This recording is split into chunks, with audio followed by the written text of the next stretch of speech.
Hi everyone. So I am here to share chapter 4 of my social media disappearance with you. Before I go ahead with this video, I just want to put it out there that each one should be in mind. This video, it has an emotional side. It is triggering, might be triggering for other people. So I just want to put that out there. It's not one of my happiest moments, but it is a moment in the journey that I need to share with everyone. Okay, so a couple of months ago, we had gotten to the stage of, you know what, we have now as an immediate family, my father, brothers, and I, and my brother's wife and kids, we were the only ones, and my husband dealing with my mother's dementia diagnosis, her deterioration in and out of hospital and things like that. We were dealing with it on our own. We hadn't shared with the extended family at all. I think if none of them really watched my journey or read my blogs, they wouldn't have known.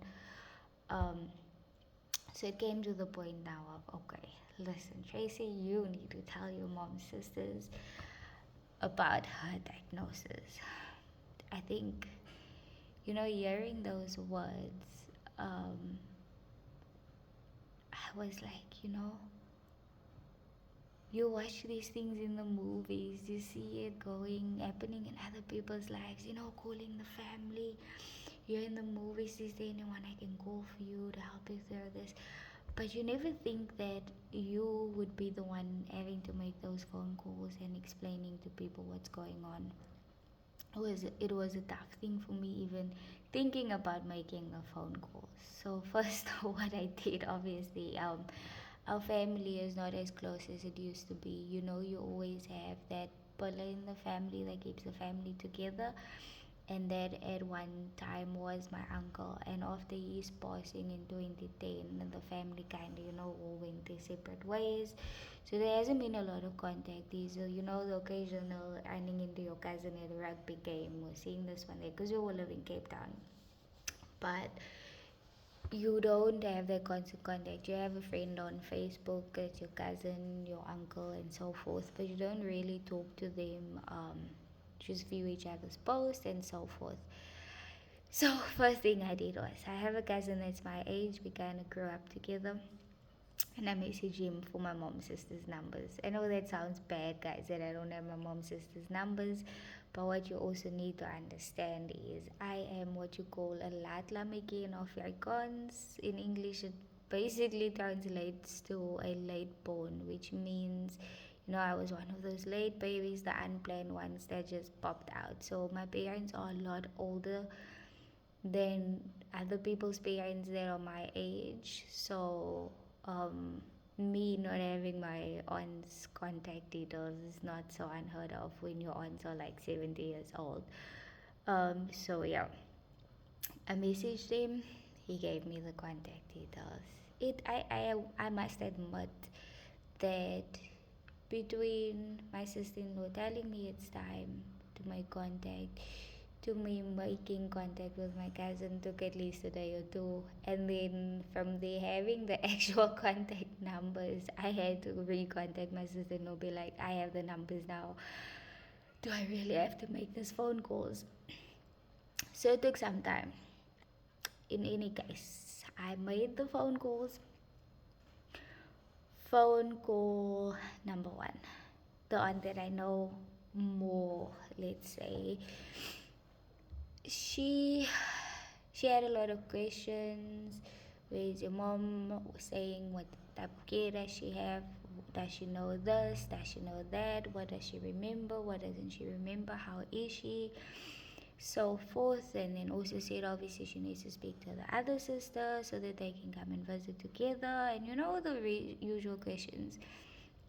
I answered as best as I could, trying to not let the whole experience sink in.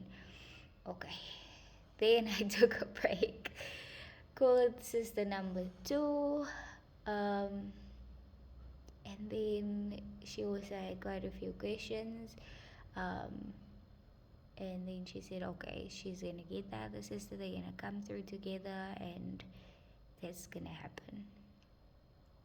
I was like, okay. I call my sister-in-law back, obviously, because I need to touch base. Yeah, I'm like, what am I doing? She's like, okay, Nera's okay. It's fine. I gave them, obviously, my brother's contact number. My mom was staying at my brother's at the time and things like that to arrange the meeting. Let me also just give you some background on when I say my mom's sisters. They're not in essence my mom's sisters, but they grew up as sisters.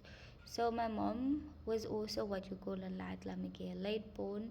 So her elder sister is 21 years older than her. So her sister in essence raised her because she became an orphan at a young age.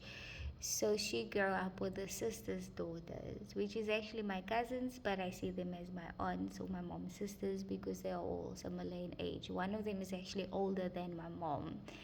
So to me, they are my mom's sisters, and to the family, they are more like sisters than aunt and nieces and us being cousins. It's complicated, but it is the common thing that happens in late born families. The timelines are just out, so the identification with one another is different. Okay.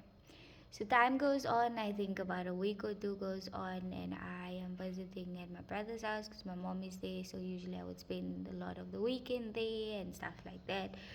And as I am going to leave, my sister-in-law is like to me, "Oh yeah, your mother's sisters are coming to visit on Monday. You need to be here." Bear in mind, I was attending online classes at the time. So I was like, "What? What kind of notice is that you could have told me like a while ago or something, not like the day before?" And I am freaking out. I don't know how I'm gonna handle this. These are people I haven't seen in years. Um, I obviously know what they are. I grew up with them, but there's been a time frame in which we haven't been in contact. For example, I've gotten married in that time and all of that. There's a lot that they don't know, like the last time they saw me, I was a child, or teenager. So there's that anxiety. Then there's also the more intimate anxiety in the sense of now I have to open up about my mom and how this is for us. Um, so, okay. I was like, okay, it's fine. I'm coming. I don't have a choice. I'll be there. And when I got there, they were already there. Um, so I walk in, and it's the usual, after not seeing people for years, you hug them, and they all say, "Oh my God, you got so fat." It's the thing I hear from all the family, so I was used to it by now. My response is always like, "It's been years, a lot of meals has happened." Um, Obviously they were already deep in conversation. I was just sitting there as someone that came afterwards observing. And I think observing, obviously my mom was sitting between her two sisters, and there's a picture, but obviously I don't want to reveal people's identities and things, but there's a picture that I took of the three of them sitting on the couch there.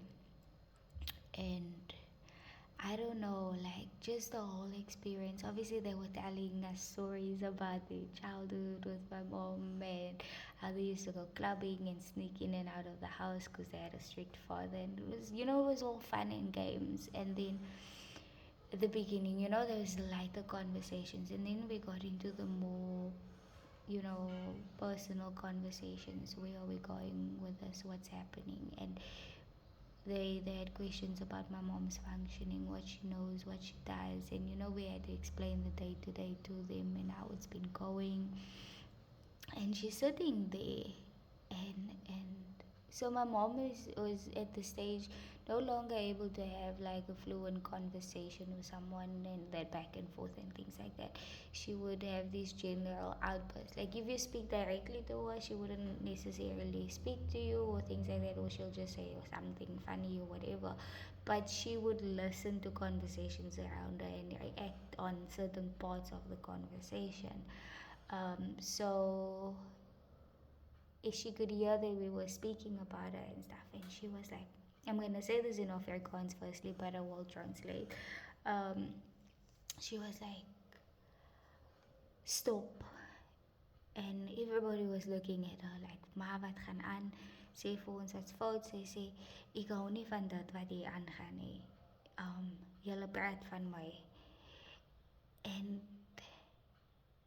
so in English, the reason why I'm saying it in Afrikaans is my first language, but also when I like to tell something, I want to tell it the way it happened. So she said to us that we need to stop, and we asked her what's going on, and she's like, she doesn't like what's happening here that we are talking about, and everybody froze like, what?